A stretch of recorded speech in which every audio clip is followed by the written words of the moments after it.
Hey guys, hope everyone's doing well. Today we're going to be talking a little bit about how to be able to make yourself, so as athletes, as racers, as riders, how to be able to make yourself 3 times stronger without having to do any extra training and how to be able to get that to apply to the bike. So we're going to spend a bit of time talking about that today. So it's more tactical stuff that you guys can actually apply to your training right now. So we'll wait a little bit for a few people to be able to jump on board. If you're on board already, shout out in the comments below. Let me know you can hear and see me all right. And also so I know who's on. Sometimes Facebook tells me who's on, sometimes it doesn't.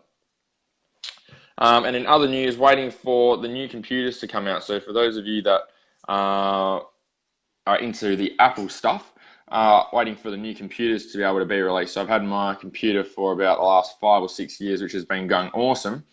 And it's getting pretty slow at the moment. So waiting for the new ones. So spent a bit of the morning trying to find out when the new ones are coming out. And not soon enough. It turns out end of November now. So going to be waiting a little bit longer. So let's get into hey Tim, good to have you on the call. What we're going to be getting into today is how to be able to make yourself 3 times stronger with your training. And what we're going to talk about today is tempo training. Okay, so what tempo training is where we are, or what the method of tempo is what we're doing is we're slowing down movements. We're increasing the time under tension. Okay, so with your riding, with your racing, with your training, what we need to be able to focus on is being able to increase the time under tension. So the thing that makes you stronger is the amount of time that your body is under load for. Okay, so for example, if you're squatting, if you're overhead pressing, you're doing bench over rows, whatever weight training, strength training movements you're doing, even with body weight training, even though it's not something I recommend, it's still something that will work with that. What we're doing is we're increasing your time under tension. Okay, so when we're doing particular movements, when we're loaded with weight, the time that we're loaded with the weight will give us the degree of strength that we're able to get from that particular movement. So think about your squats. Let's use back squatting. So barbell on your back, squatting up and down with the weight. The thing that you can do to be able to maximize your squat, and this is something I've been using a lot in my training lately. For those of you that follow me on Instagram and have my training on there, you'll see that I do this as well, is working on setting a tempo for the movements that you're actually working on. So for back squatting, for example, most people get the weight, they stick it on their back, they move up, down, up, down, up, down, up, down. Okay, and they miss about 50% of the level of strength that they should be getting from that movement because they have this constant movement going up and down. Now, what starts to happen is we start to build momentum with the movement, okay? So we all know that when we squat, the only part of the squat where our body's actually working is from the bottom of the squat on the way up. Excuse me. When we're on the way down, okay, gravity's pulling us down, and then we're lifting the weight up. So it doesn't matter if we have 100 kilos on our back, okay, or if you have 50 kilos or 20 kilos, on the way down, it's going to be fairly effortless. When the part that's working us the most, that's building up our strength, is the bit on the way up. Okay, and that's the single biggest mistake that a lot of riders and racers make with their training is that they don't use tempo training. So what tempo training does is slows down the whole movement. It sets a pace for the whole movement.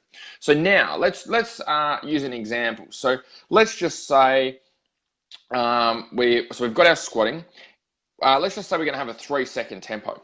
What that would mean is that on the way down, we take 3 seconds to start from the top of the lift, going to the bottom of the lift. So instead of squatting and just dropping to the bottom and then grinding on the way up, now what we're going to do is we're going to intentionally slow down the movement. We're going to control the weight on the way down. So we're going to go 1, 2, 3, and then come back up. 1, 2, 3, and then come back up. And what this is going to do is this is going to dramatically improve your level of strength and the speed at which you get that strength because we're loading your body for a longer period of time. So instead of doing, say, you're doing 4 sets of 12 with your back squats and only using that upwards portion to be able to develop strength, now what we're doing is developing what's called the eccentric portion where the muscles aren't under load, under tension, okay? And we're trying to contract them. Okay, when they want to actually be lengthened.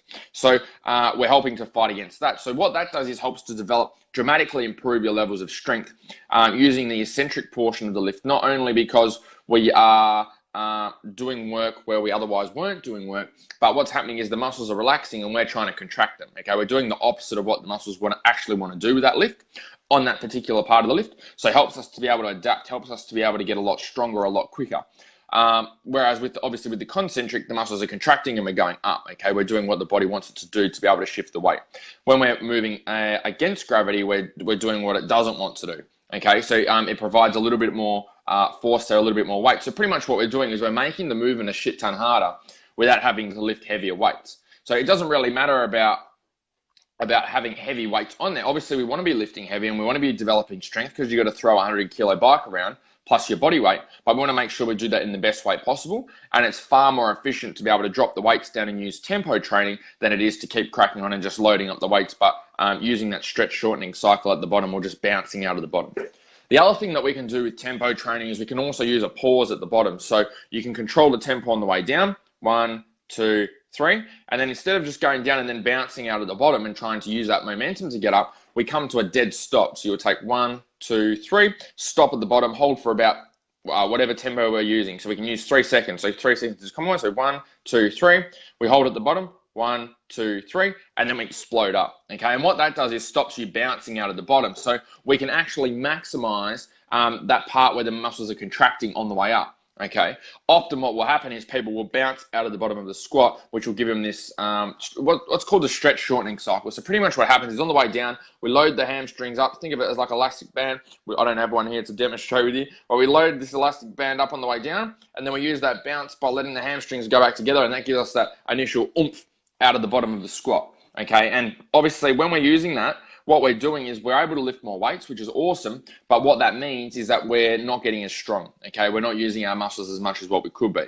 And like I said before, it's that time under tension that's the most important thing. Having those muscles under tension is what develops the high levels of strength. Okay, it's not just lifting the heavy weights; it's that time under tension. So that's the other thing that you need to be able to look at, making sure that when you're at the bottom of the squat, we stall, complete stop, and then that will allow you to continuously drive on the way up. A common error that comes up is people will try and bounce out of the bottom of the squat. They will develop a little bit of momentum out of the squat, which will get them a quarter of the way up or half the way up out of the squat, whatever it is.